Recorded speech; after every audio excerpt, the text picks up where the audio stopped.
Então, hiperestática é a princípio dos trabalhos virtuais, temperatura.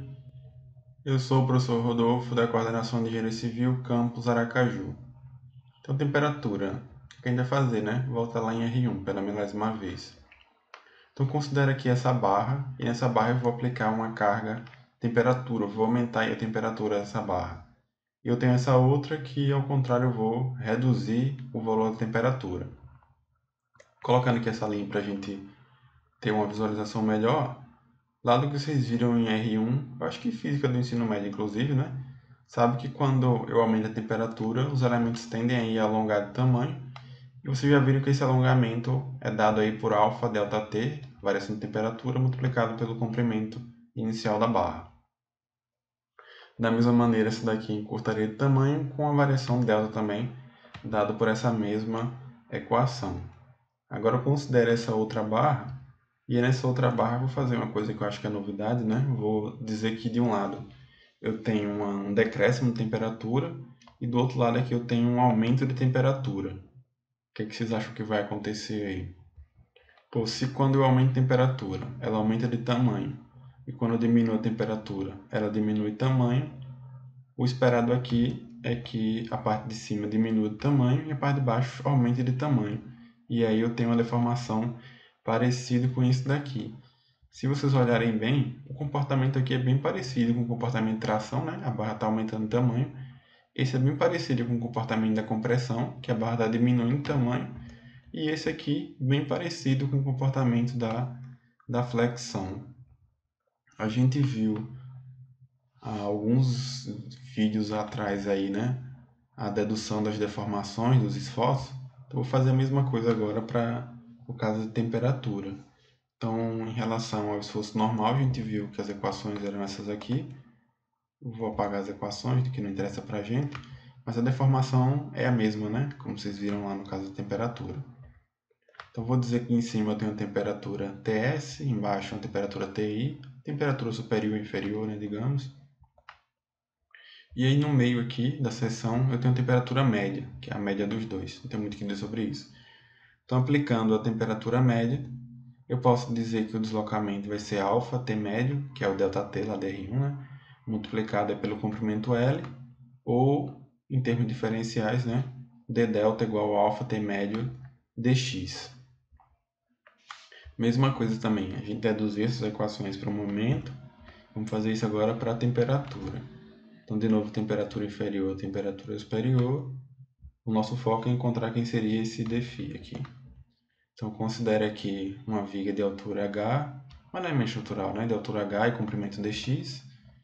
Ao aplicar a temperatura Ts, eu tenho a variação do comprimento aqui, ΔI. Pode ser positivo ou negativo, né? Por simplificação, para melhorar o desenho aqui, eu botei como positivo. E devido à temperatura inferior, eu tenho a deformação ΔI. Então, ΔI vai ser alfa Ts dx e o ΔI alfa Ti dx. De maneira que a gente pode separar esse triângulo aqui como sendo ΔI menos ΔI. Aqui eu tenho h, tangente de dφ, cateto oposto, sobre o h. Tangente de dφ é o próprio dφ, né? Já que o ângulo é pequeno.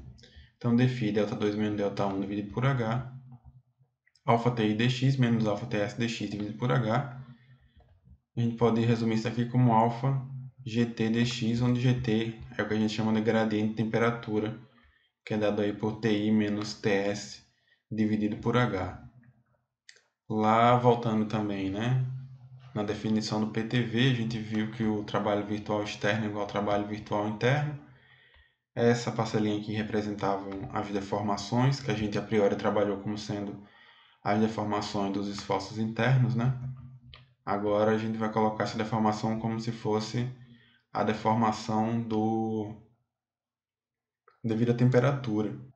Então, associada aqui ao esforço normal virtual, a gente tem alfa T média dx, e associada ao momento virtual, a gente tem o alfa gt dx.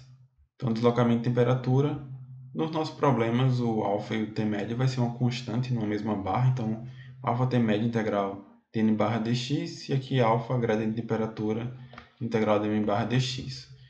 N barra e M barra são respectivamente o esforço normal e o momento fletor nos elementos estruturais devido à força virtual unitária. Então, a nossa equação do PTV, né, a gente já viu aí os apoios elásticos, ganhou agora essas duas novas parcelas aqui. Então, eu tenho uma parcelinha dos esforços internos, parcelinha, né? Tem uma parcela dos apoios elásticos e tem agora também uma parcela da temperatura. Obviamente que se a gente tiver algum problema que não tem, né, carregamento externo, não vou ter os esforços internos, então só vou ter a parcela do apoio elástico e temperatura, por exemplo. Se eu não tiver apoio elástico, eu vou ter essas duas. Se porventura só tiver temperatura, eu só vou ter essa. Então, à medida aí da análise do problema, a gente vê o que é que usa. Mas a equação a priori seria essa daqui agora.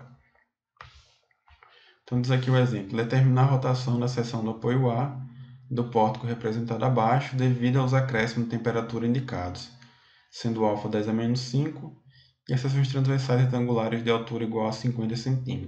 Essa questão foi adaptada do livro do Humberto Soriano, que é uma das referências da nossa disciplina. Então, aplicando aí o carregamento real. Somatório de momentos em A é igual a 0, VD é igual a 0. Somatório de força vertical é igual a 0, VA é igual a 0. Somatório de forças horizontais é igual a 0, H é igual a 0. Se nenhuma das reações tem valor diferente de 0, o diagrama do fletor é nulo, normal e cortante. Embora sejam nulos também, já tinha combinado que não ia utilizar.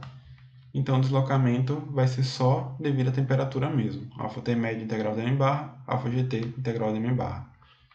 T médio, TS mais T dividido por 2, vamos aproveitar para calcular logo. O TS 10, o TI 15, então 10 mais 15 dividido por 2, 25 dividido por 2, 12,5. GT, TI menos TS dividido por H, 15 menos 10 dividido por meio, 15 menos 10, 5, dividido por meio, 10. Então, 10 graus Celsius por metro. Como a gente quer a rotação no apoio A, então o carregamento virtual, momento unitário lá no ponto A. As reações de apoio H, VA e VD, somatório de momentos em A, a gente tem aí VD vezes 6, menos 1, implica aí que o VD é igual a 1 sexto. Somatório de forças verticais igual a 0. O VA também vai ser igual a 1 sexto. No caso, seria menos VA mais VD igual a 0, né?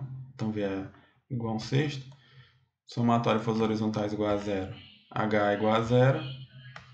Diagrama de esforço normal e momento fletor devido ao carregamento virtual.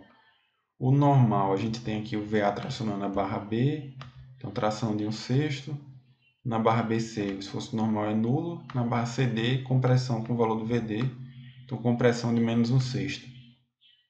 Momento fletor. Momento em D igual a 0. Momento em C igual a 0. Momento em B, posso dizer aqui que é VD vezes 6, que é igual a 1, né? Então, momento em A é igual ao valor da reação, 1. Reação não, do carregamento, né, que foi aplicado. E aí, está aqui o diagrama de fletor M barra. Aproveitando aqui esse lado para calcular a rotação, a alfa T médio, então T médio a gente viu que é 12,5 e GT 10 graus Celsius por metro. Então, alfa 10 a menos 5, T médio 12,5, integral do normal, como agora não é o produto, né? É só a integral da função, é só a gente calcular a área mesmo da função. Então, aqui a gente tem 1 sexto vezes 4, e aqui a gente tem menos 1 sexto vezes 3. Em relação ao momento, 10 a menos 5, GT é 10. Aqui eu tenho um retângulo 1 vezes 4 a área. Aqui eu tenho um triângulo, base vezes altura dividido por 2, né? Então, 1 vezes 6 dividido por 2. Dessa maneira, a rotação no ponto A, 7,208 vezes 10 a menos 4 radianos. Como deu positivo, e a gente adotou que o sentido do momento era o sentido horário, então seria aqui 7,208, 10 a menos 4 radianos no sentido horário. Então é isso, PTV com temperatura.